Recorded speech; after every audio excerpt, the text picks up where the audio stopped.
Saint Michael the Archangel, defend us in battle. Be our protection against the wickedness and snares of the devil. May God rebuke him, we humbly pray. And do thou, O Prince of the heavenly host, by the power of God, thrust into hell Satan and all the evil spirits who prowl about the earth seeking the ruin of souls. Amen.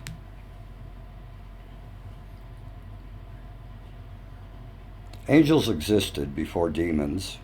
In fact, demons were angels before they fell from God's grace. The three chief archangels out of 9 are Saint Michael, known as the Prince of Heavenly Hosts, who battled against Lucifer and cast him to earth; Saint Gaberial, known as the Messenger, who announced the birth of Jesus to Mary and the birth of John the Baptist to Zechariah; and Saint Raphael, who is spoken about in the book of Tobit as a guardian, guide, and healer.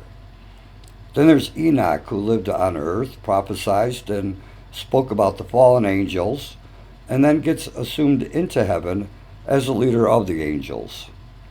Well, as above, so too below. Hell's chief demon is Lucifer, which rules pride. The second in charge is Beelzebub, who lords over the envious. Then there's Satan, who lords over wrath.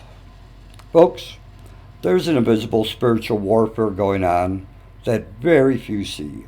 These demons have control over what became their downfall, all of which are human emotions. Apparently, angels have free will, just like humans.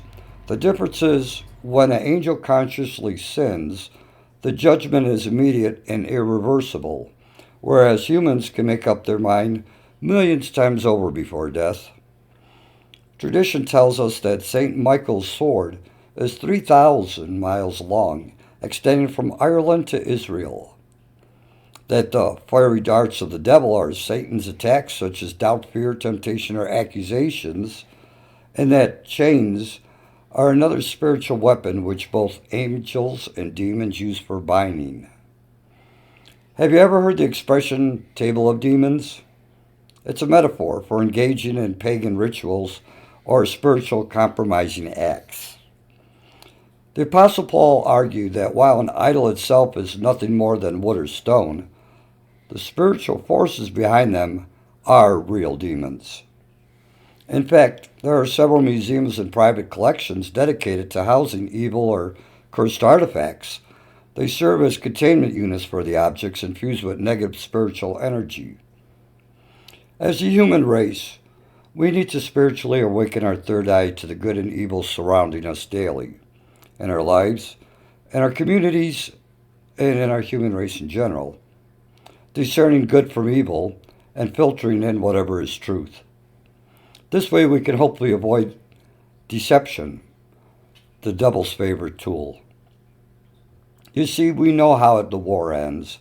God has 2/3 of the heaven, and we didn't even discuss the cherubim and seraphim. And this war has been going on for over 2,000 years. In Daniel 10:13, the Bible describes invisible battles over human affairs, such as the angel Michael fighting against the prince of Persia to assist Gabriel, the archangel. The Dead Sea Scrolls describe a final battle between the sons of light, led by Michael, and the sons of darkness, led by Belial, with angelic forces assisting human believers.